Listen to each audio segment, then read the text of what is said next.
Hello there. I'm having a bit of a day.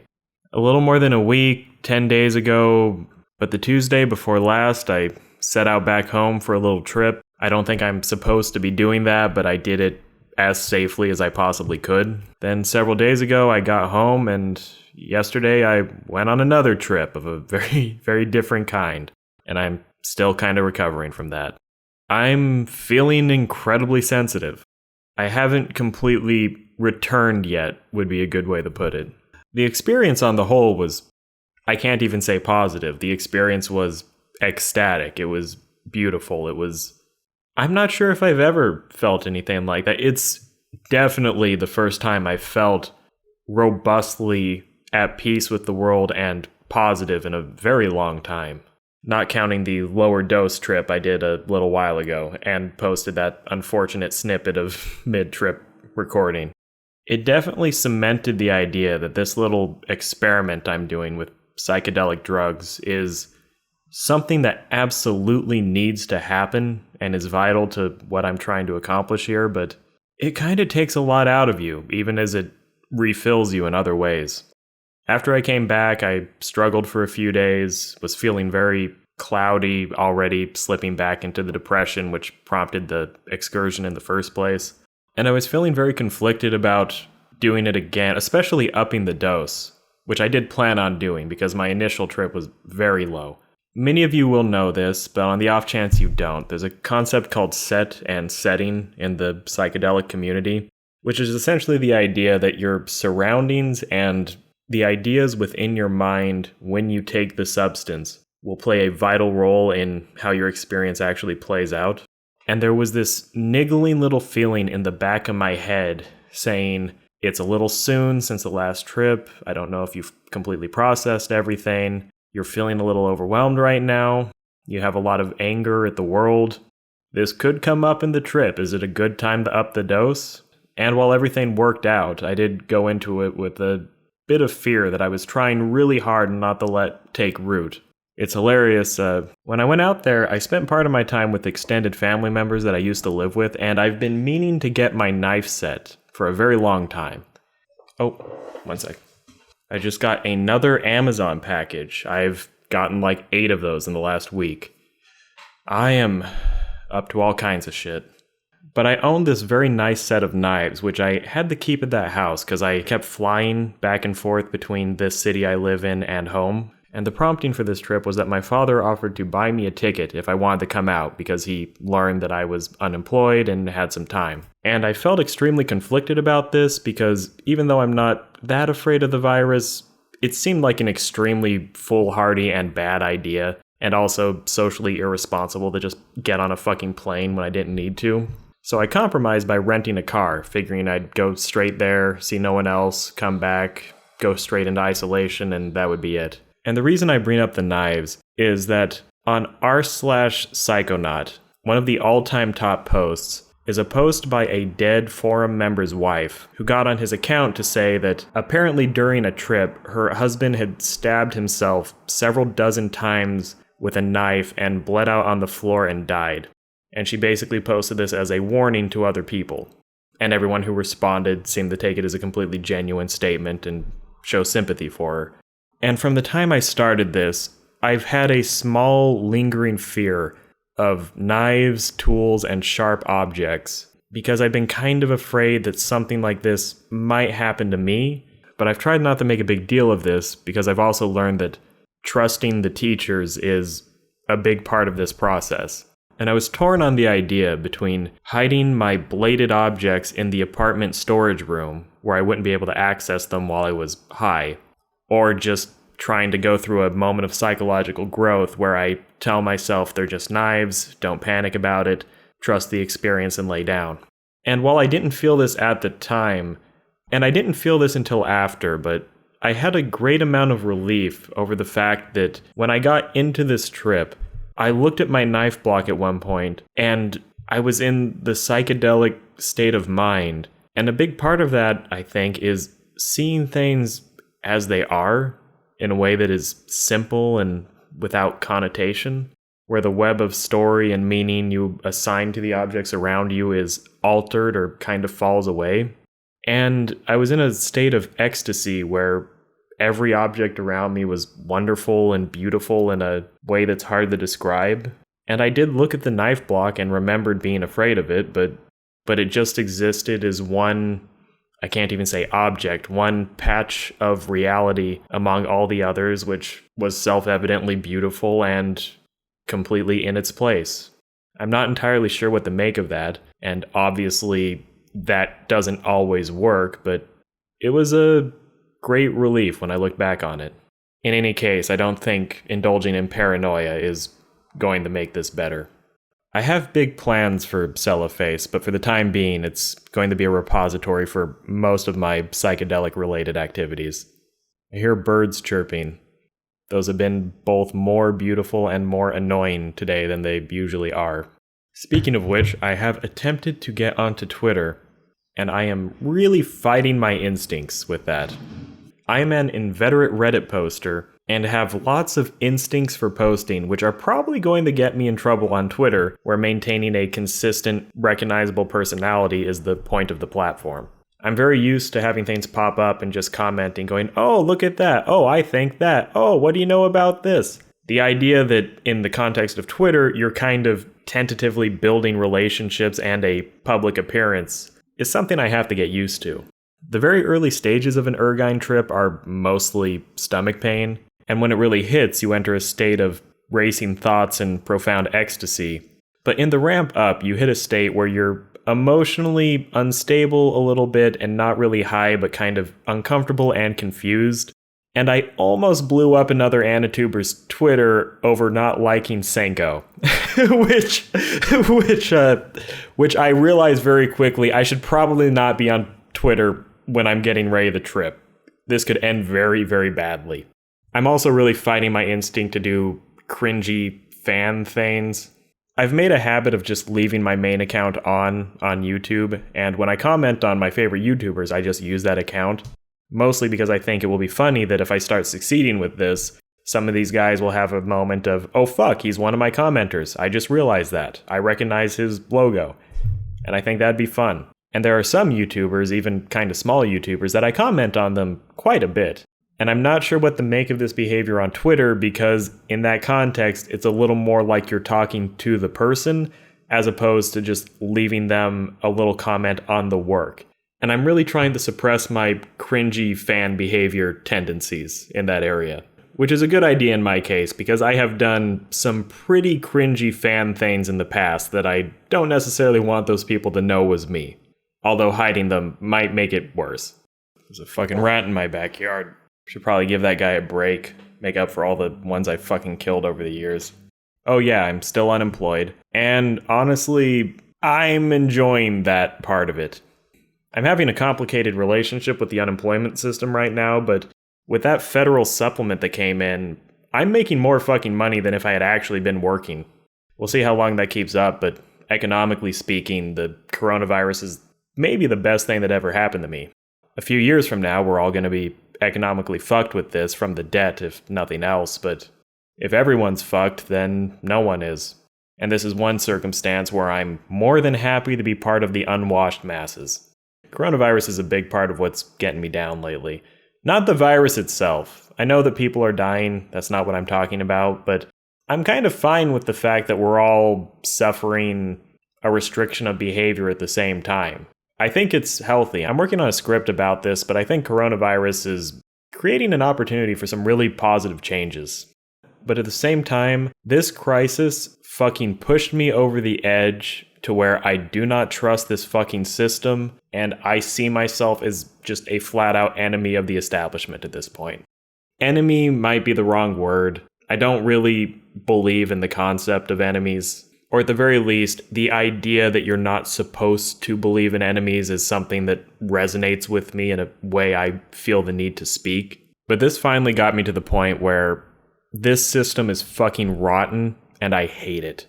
And the weird thing is, in other contexts, I am one of the greatest defenders of the system. I am not opposed to free markets and private enterprise by any stretch of the imagination. but the large-scale context in which it's happening is just fucking destructive and soul-destroying, and it needs to fucking change. A big part of me wants to see this society just crumble and break so that something better can replace it. Because I'm rapidly hitting the point where rolling the dice on fucking randomness and chaos is probably better than the current system. It's so fucking painful to look at the people running the society and feel like you are better than them.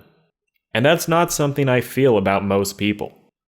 If I met you in real life, whoever you are, odds are very good that I would not feel better than you. I would feel like there are areas of life where there would be a natural authority between us, where either I take the lead and you look to me as an example, or vice versa, depending on who we are. But unless you were a real bastard to me, I doubt I would feel contempt for you. And I feel contempt for the people running our fucking society. I feel contempt for Joe Biden. I feel contempt for Donald Trump.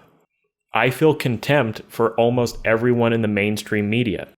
The real fucking pain is watching the most capable, compassionate, and useful people in this society get sidelined and fucking abused so that the incompetent, blind, self-centered fucks running this place are allowed to just perpetuate their nonsense, which they openly don't have a plan. The actual plan right now is pretend that this is the 1950s in terms of our economic strategies, or pretend that this is the 1950s, but also give working class people a moderate break on their taxes or something. There is no fucking plan.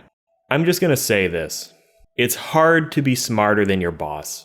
Most of the jobs I've worked, that's been the case. When I was in college, I actually had a really great security job where I was perhaps a little more intellectual than my boss, but the boss was a very clever man with a lot of life experience and really good stuff to tell, a father figure to his workers in a lot of ways.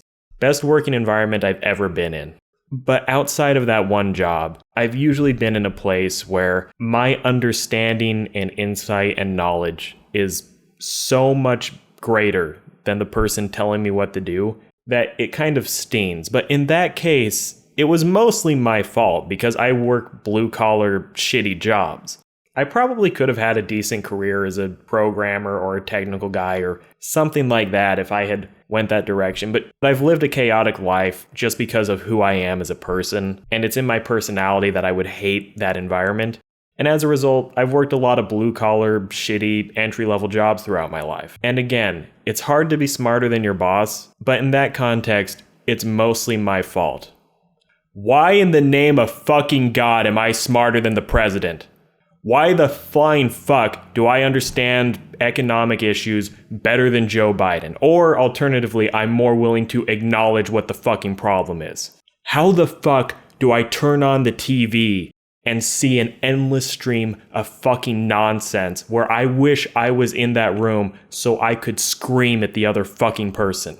And when you find actual capable people in the society, they're on the fucking internet projecting along the back channels and the hidden alleyways and hiding from the light of the mainstream media. And that's what chaps my fucking ass in this. Seeing people get punished for being the type of person who could actually make life better. I've hit the point where I am rooting against my fucking civilization. I'm looking at my place in the world thinking, it's time to kind of be a criminal. It's time to kind of be a fucking scumbag. It's time to start hitting the weak points in the system and fucking do what you need to do until we can actually make things get better. In a lot of ways, I'm a pretty conservative guy. Politically, I would describe myself as conservative with a lowercase c. I don't give a fuck about imposing traditional values or anything like that. And I have major, large-scale changes I would like to make in society, but I think it's extremely hard to manipulate a complex system without breaking other shit in the process, and you should do so very carefully and thoughtfully. I also don't really accept the idea of progress, in the sense that I don't think that our intellectual constructions are a major force in the moral perfection of human beings. I just don't think that's a role for structures in the world, really. But the response to Corona was the point where if you fucking try to defend them at this point, you're just a fucking sucker. We have been saying for so fucking long that the system is unstable, that having a huge portion of the population operate at the exact fucking limits of what can sustain them as decent first world citizens, or not even there in a lot of circumstances. We knew that that was not stable, especially in a situation where debt is constantly escalating out of fucking control all the time, and we're increasingly vulnerable to outside market forces, and the foundations of our economy have fucking disappeared. Well, not actually. The foundation of the working class's role in the economy has disappeared. The economy overall is more or less fine.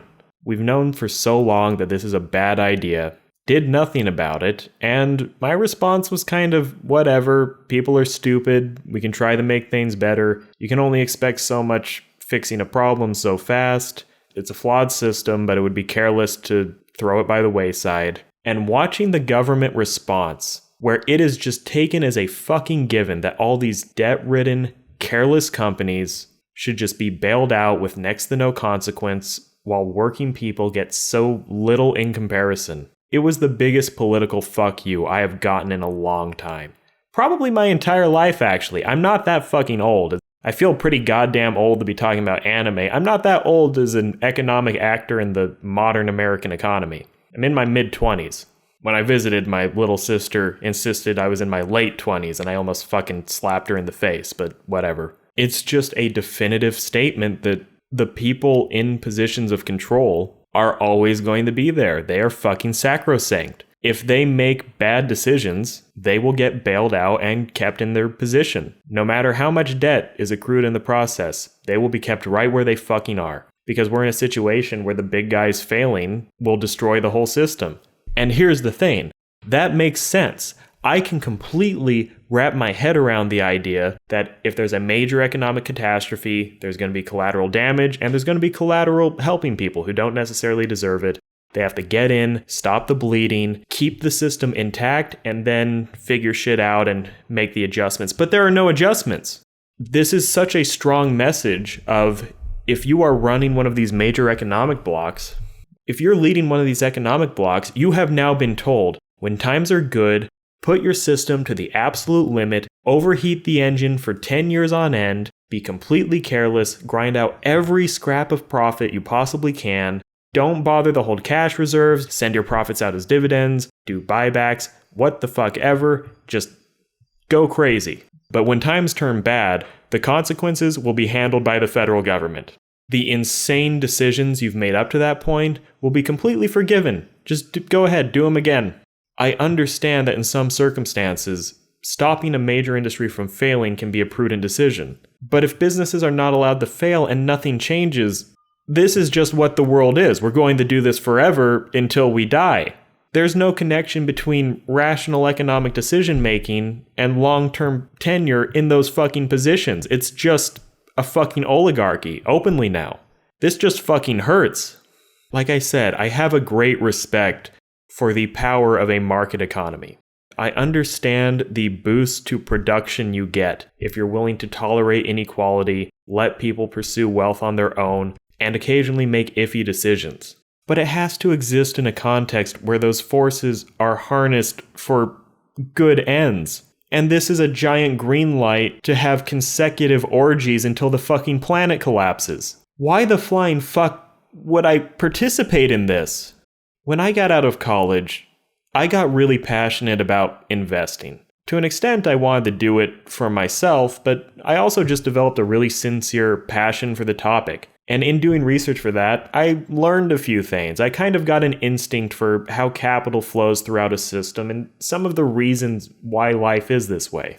And when I look at what's going on, I see the fundamental forces that are supposed to be guiding the economy towards something which kind of improves human life being bent into this bizarre, monstrous form that anyone who knows what they're looking at would see it as utter fucking insanity. And what the fuck are we doing? And the resentment I feel watching this play out, watching the people running my society make mistakes that I am capable of correcting, is infuriating, because if I fucking see it, then I know these people have access to others who see it far better than I do. When it comes to economic knowledge, I have a few tricks up my sleeve. I know a few things. I definitely understand better than the average person off the street. I am not a fucking economist. If I can see this, then the people on the president's economic council and all the staffers that are populating the congressman's office, they fucking know so much better than I do, and they are letting this fucking happen. I gave Andrew Yang money. I gave him $5. It wasn't enough. If I'd had 1,000, I would have given him more. And that's ultimately the problem with his campaign. For many, many months, I have been scheming over the desire to make a video about the economy where I lay a few things out and just explain to the average person what they need to know going into this situation and basically make a case for why I support universal basic income. And I had this vision of it as I won't say the name of the video that inspired me because it's too cringy, but I had this idea of making it this epic quest where I go to all these different locations around the city I live in. I might as well fucking say I live in Seattle. And I was going to shoot on site and have all these visual metaphors, and it would be so fun. But that would be a huge project, and not only are we not really supposed to go into the city if we don't have to, I'm trapped in my fucking neighborhood. They shut down the pedestrian bridge, which connects me to the nearest major populated area. A few weeks ago, I had to go buy something, which I will charitably describe as paraphernalia. It's something that is legal, but I had to get from a store. And I had to walk 3 fucking miles over a giant bridge to get there. I live in a very isolated part of the city. There is a store near me where I can buy food, but anything specialized, I can't fucking get there. So the scope of this video has decreased massively, but I think I really, really need to make it. I'm sure no one will actually give a fuck, but anyone who does watch it, I think it will give them some insight and clarity into what's going on, or at least what I can do to help them understand. On that topic, the lesson that quality and success don't have a strong relationship on YouTube has really sank in. That Vinland Saga video, I thought that was something special. I've been mulling over the idea for that for many months. I was so into the subject material. I cared so much. I put an incredible amount of work into that video, and I actually wanted to put a lot more. That video was going to be more ambitious than it ended up being. But even in its final form, easily the most work and care I have put into a video, and the one I've worked on for the longest stretch of time, although there were breaks in the middle. I started making that video about 5 episodes into Vinland Saga, then I had to completely rewrite what I had written with the finale, and then I worked on it off and on until it was basically released. I really had a feeling like I have leveled up. This is the one they'll remember me for. This is my magnum opus. I'm an actual YouTuber now. I fucking did something. When I did the Kaiji video, I had the sensation of, this is what I can do that other people on Anitube cannot do. And with the Vinland Saga video, it was that same feeling, but now it was good. Watching that video now, I still see all the little things I wish I could change. In the very last shot, there's a fucking frame of white that I somehow missed, which is bugging me every time I see it. But in comparison to what I had did before, it was such a level up moment. Like, fuck yeah, I have reached a new tier of what I am capable of doing. And from that Giorno video, I had gotten 700 subs at this point. Some of my subscribers will watch it. Hopefully that'll link it into the algorithm. It'll get hooked up to some other Vinland Saga videos. This one could take off like the Giorno video did. This is a good fucking video. And over the course of a few days, it got like 130, 150 views. And close to 2 weeks later, it's at a bit over 200. This is the kick in the nuts that finally makes me internalize a lesson I heard Digibro tell to Best Guy Ever in their Era Manga podcast, where Digi made the point that quality and success are 90% unrelated. Best Guy Ever reluctantly agreed, and they had a whole conversation about it, and this just kind of hit me like, yeah, quality matters over the long term, but overwhelmingly, if you want a video to get seen, you have to make it about something that is marketable. I am extremely self-critical. I can only hype myself so much. With the Kaiji video, I look at that, and my thought is, this video was very choppy, a lot of problems with production, a lot of problems with audio quality, decisions I made in assembly, but the script and the analysis is the best Kaiji analysis on YouTube, and I am comfortable saying that. I have a really lopsided skill set where the part of me that is a writer is titanically capable compared to every other part of me, and it has to drag the rest of me up this fucking hill I'm climbing. And Vinland Saga has many more videos than Kaiji, but I know that the writing for that script is among the best. And the production is not great. I am not a great guy at speaking and delivering a script, and audio is a rough part for me. But it was so much better in this case, and the script quality is even better than the Kaiji video probably, and it was a much more popular show than Kaiji, and watching it flounder and get no views immediately was just such a kick in the ass. And it wasn't a plunge into despair. It was not me being awash in negative emotion. It was just a cold realization of it literally doesn't matter how good the video is. If you want people to watch it, it's about marketing and opportunity. Digi was fucking right. I don't necessarily agree with these people, but it has now become a trend that every video I release will have a certain number of people who are legitimately fucking shocked that I don't have more exposure than I do. I don't necessarily believe about myself that I'm that good, but there are people out there who do think I'm really good. And this just makes it certain that I have a fucking audience if only I can reach them, but I don't know how to get to those people. I'm starting to think the literal only answer is find a show that I like that also is blowing up, make a video about that, get some attention, and then funnel those people to the videos that I actually care more about. Which I understand is the normal YouTuber position. I guess I had just been in denial about this for a while. And how green-black fits into all this, I'm not entirely sure. I am still wanting to do the Midori Days thing. I had ambitions of trying to shoot videos with my phone while I was out of town, but that didn't happen. The trip took a lot out of me. There were a lot of highs and lows, and it was pleasant in its own way, but also stressful. A lot of old shit being dug up, a lot of people to deal with. I definitely think a video a day was not a good idea. I probably could do that. I don't think I have the energy to do that when I'm literally getting like 6 views per video. So a video every day was a mistake. I think I can do 3 a week. On a somewhat related note, among the many packages from Amazon I've gotten in the last week, a couple of them are for audio equipment. I finally had a little breathing room and decided to upgrade. I decided to go with the recommended equipment from Digi's old video on the topic. I had to get the new version of the audio interface, but I like his sound, so I'm going to just copy him. The Yeti that I'm recording this on has been a little finicky lately. When I jostle it, sometimes I get a weird metallic sound and it drops one of the audio bands. So a little better stuff would be good. If only I could upgrade my voice. It's not exactly farmland, but I'm from one of the least populated areas in the country. Very small town, little desert, Sierra place. Nothing but hills of dead grass and sagebrush for as far as the eyes can see. Like I said, going there drug up a lot of old issues, a lot of old grudges and complaints. When it comes to language, I am not a prude by any stretch of the imagination. I am very straight-laced and polite in the main channel videos. I curse in those constantly. I'm a foul-mouthed person.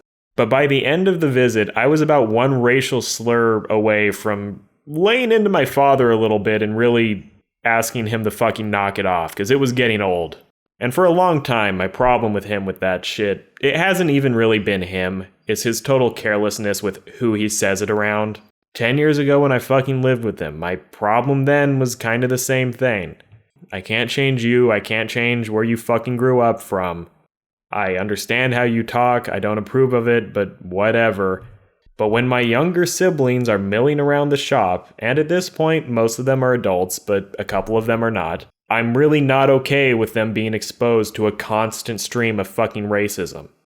I have felt culturally displaced basically my entire life. When I was very young, I was a Mormon-raised, conservative, whatever. When I hit my teenage years, I walked away from that, became this super liberal atheist, got into incredible shit with my family and the people around me. And I went to a liberal arts college, which was in a rural-ish location, conservative by the standards of what that world is, but still a very liberal place. And many of my peers were these upper middle-class people who were extremely clean-cut, extremely cultured, extremely in line with a mainstream progressivism, which is kind of the champagne socialist thing, where everyone's kind of full of shit and has this weird authoritarianism about how they look to each other and police each other's speech. In my hometown, I was this progressive, worldly, forward-thinking guy. And when I went to college, I was still the same guy, but in comparison, I was this creepy, dirtbag, redneck, conservative guy who was really out of place. And even if I often agreed with my classmates on issues, something about their mentality just fucking creeped me the fuck out. And I really came to resent that fucking world. I'd spent my whole youth thinking I'd finally find social acceptance in college. I went to college and realized I had more friends in fucking high school. Recently, the last one has finally abandoned me, but for a long time, all my friends were from high school. I guess now I just don't have friends. At least not ones that I see ever. I developed a relationship with my favorite professor that was largely one-sided but very important to me.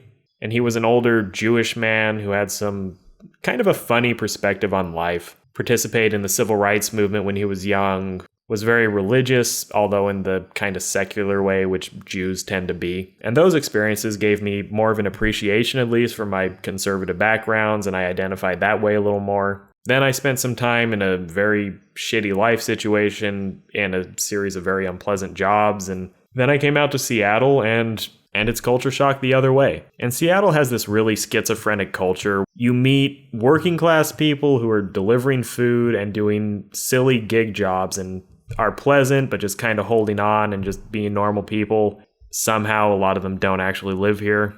Or you meet people who are in with the tech companies and tend to be intelligent, bright, friendly people.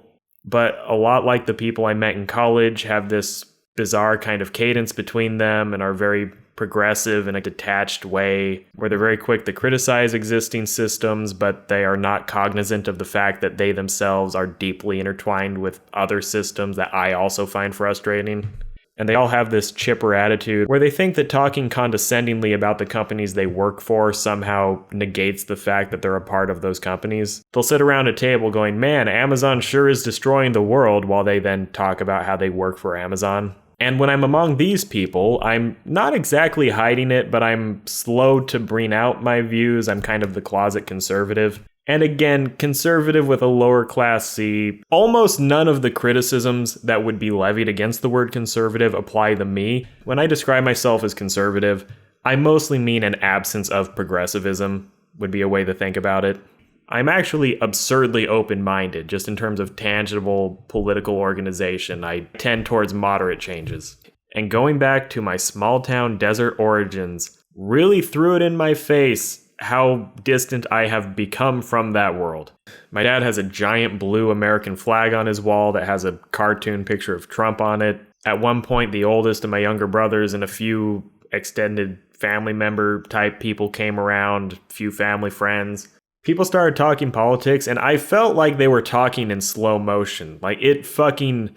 As someone who spends a significant amount of their time coming up with these large-scale plans to fix the giant gaping holes that are bleeding lifeblood out of our fucking system, hearing blue-collar Joes sit in a circle chiming in about how there should be a 10% flat tax as the only source of revenue for our government brought me crashing back down to reality in a way I was not prepared for. My little brother said that, and I found myself trying to engage with him, but it was such a moment of, what the fuck am I doing? This isn't a conversation. He just said something that was complete nonsense. Not even just in political terms, just the math of what he said is nowhere close to reality. And I found myself trying to explain progressive tax brackets and the federal budget in a very cursory way, and it kind of dawned on me, what the fuck am I doing? I'm kind of a contrarian by nature, and in my years spent among liberal people, I've often taken the role of playing devil's advocate for country people, rural conservatives, people like that. But all the feelings of estrangement from when I was a teenager came rushing back to me as I realized rural Republican voters aren't just living in a distorted political reality like basically everyone is at this point. They're living in a complete fucking fantasy world. Before the coronavirus hit, I was at a meetup that I go to sometimes, which is mostly populated by the type of people I mentioned before, mostly young urban professionals, very nice people, but very locked in their bubble. And I wasn't trying to be mean about it, and I don't think I was, but I basically expressed the opinion that I don't think the environmental movement is really going to get anywhere until we develop technologies that put traditional energy sources out of relevance because they're more efficient.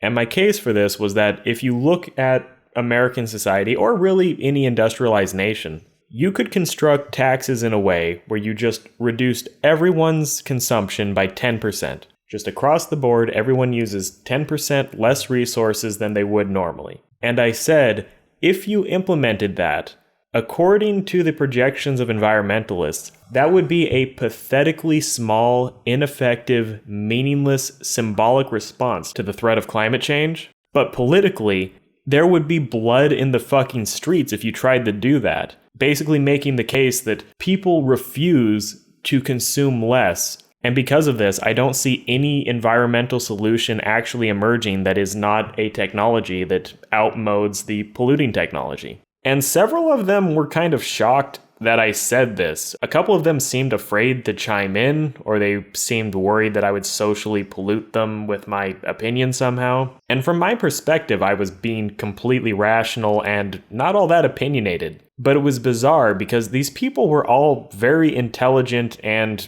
by their own perception, very open-minded, but this fairly simple idea seemed to just disrupt them somehow.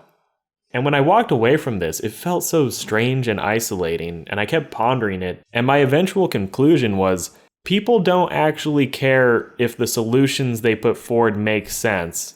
What they actually want is they want the screen in front of them to tell them they're a good person, and that they're doing the right thing. And by extension, they want the people around them who look at those same screens to also believe that. That's what actually matters.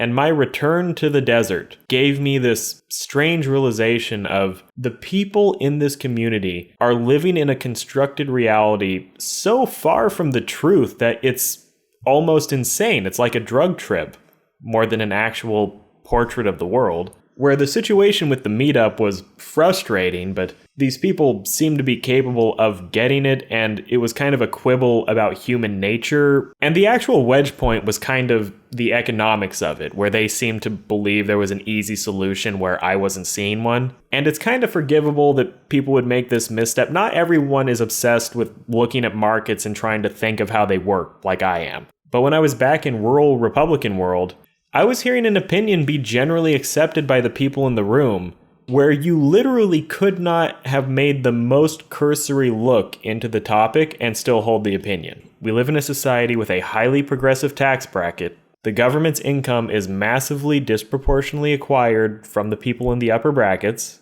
The people at the bottom of society either pay very little taxes or actually get refunds.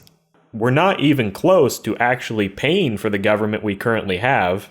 If you tried to implement a 10% flat tax, ignoring the fact that this would create hordes of impoverished people at the bottom of society who were desperate and starving, ignoring that, the math is so nonsensical that you could not look at the situation without understanding it was wrong. For a while, I have been staring at our society, trying to figure out where these massive fucking problems are coming from. Because the system is breaking down more and more and more, and it can't seem to correct. I really despise the concept of late-stage capitalism, mostly because capitalism has hit late stage several times before, and it was resolved by altering the system in a way that accounted for it. But I do believe that one of the major sources of our troubles is the fact that our system is geared towards economic conditions which no longer exist. It made sense in the early 1900s to a much larger degree. That situation is no longer here. Money is consolidating into larger and larger blocks. The economy is getting more productive much faster than demand is increasing, and we're opening up new roles for people. That is one of the primary streams. The other, I've been thinking for a while, has to be the Electoral College. And not just the EC in general, but specifically the fact that it inflates the power of Republican voters that live in rural areas, or theoretically rural people in general, but they're all Republican. And to be clear, I am not the first or only person to notice this. It's a fairly common opinion. But where this snapped into place was, it occurred to me that no one is conscious of this, but I think there's kind of an under-the-table agreement going on between the structure and rural voters. There is a segment of American society which is somewhere between the rural conservative voters and the Democratic base, who are persistently not having their votes actually get entered as information into the system, and these voters cannot be courted because if either side bends their policies to a degree where they could bring those people in the middle over, they will suffer a loss to the turnout and power of their own voter base, which is larger than what they would gain by winning over the new people. And the only reason this can happen is because there's this canyon in the middle of the electoral continuum, which is created by the inflated power of the Republican voters. I think the media has entered a strange, unholy alliance with Republican voters, where neither side really realizes they're doing this, where Republicans who live in unpopulated states, and I say this as someone who grew up in this environment and knows how those people think, they perceive the world as this enclosing threat which is slowly coming in across their borders, snuffing out their way of life. While they sometimes have moments of hope, a lot of times small-town Republicans kind of see themselves as doomed. They see themselves as living a way of life and living with a mindset which the world is abandoning and which they are slowly being forced to acclimate to. They very much live in the Red Dead Redemption understanding of civilization. And I think a partnership has developed where Republican voters are giving their distorted electoral power to the media establishment and various other parts of the country's infrastructure. This is not a well thought out theory. Rural conservatives find themselves in possession of incredible distorted electoral power, which exists simply because the Electoral College was not built to function as it currently does and had no plans to scale as the country grew into a massive populated democratic society. And they give this extra power to the media establishment. Mostly Fox News, but not just Fox News. Everyone plays a part in this. And in return, they get to have their culture and their way of living artificially extended. These areas are only really kept going through the existence of the modern welfare state. Social Security is a major source of income in these areas, as is welfare, food stamps, military spending, various pork barrel projects, all kinds of kickbacks from the government. Much of the money flowing into these areas is artificial and would not exist without federal programs. But because of their relationship with the media, they're kept in this mental space where they never have to actually confront the consequences of where their livelihood is coming from. They get to be propped up by all this magic government money, but they're allowed to support a philosophy which denies that to other people. One, because they never face the actual electoral consequences of this behavior, because there's no need to really exist in a reciprocal relationship with the outside world, because this is already a lopsided relationship. They have magic votes which they can use to artificially sway elections, but they're not forced to make the cultural, ideological, moral evolutions which would justify and make sense of that behavior, because they live in a media environment that constantly tells them that their behavior is okay and that lets them live in a fantasy world where they can just spout out numbers which are complete nonsense, not even remotely close to something that would be a candidate for making sense, much less making sense. Like I said, I experienced this in liberal circles too, but going home just made it feel really viscerally real how bad it is out there. If you had asked me 2 weeks ago to talk about where I grew up, I could have said plenty about the moral failings of that environment and the ways in which it's not healthy or backwards, but I had forgotten how capable of just a total break with reality was possible in such an insular world. I think that much of the root of our problem, and more than the root of the problem, the inability of the system to adjust and roll with the punches, is based in this symbiotic relationship where one side gives up its ability to kind of set the agenda of the economy, and the other side provides a moral environment where the consequences of these decisions never are addressed or are never even conscious. The beliefs are completely fucking incoherent when you compare them to the way they actually live, and that's true of most people in most places, but I think they never have to actually contend with it. It's not even a matter of making excuses. I think they just live in a state where they never experience credible examples of what the fuck is going on. I don't know. I'm not sure why I talked about this. I'm not sure why I talked about any of this, to be honest. It kind of shot around, but that's sort of where I am right now. Like I said at the beginning, I'm hanging around and just feeling kind of sensitive. Most of my videos are, even the main channel videos are videos for no one. Basically all the black videos are videos for no one, and this might be the epitome of a video for no one, but oh well. I watch my videos. It feels funny to say this. I think I am literally the biggest fan of my videos.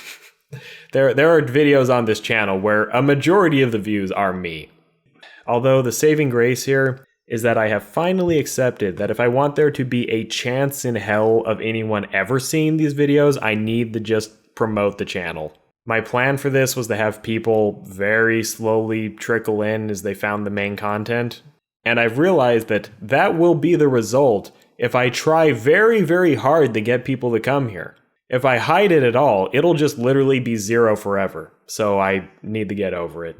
The good comments and praise on my videos and seeing my own improvements, they haven't made me believe I'm good, but they've made me confident enough that other people like my content, even if I haven't found them yet, to where I feel a little loose and I'm a little more willing to be bold. It's made me bold. I'm still deeply insecure about everything I'm doing, but I have a little wind under my wings, and I'm finally to the point where I can just try to fucking do this. If I can avoid making an ass of myself on Twitter, which I probably won't.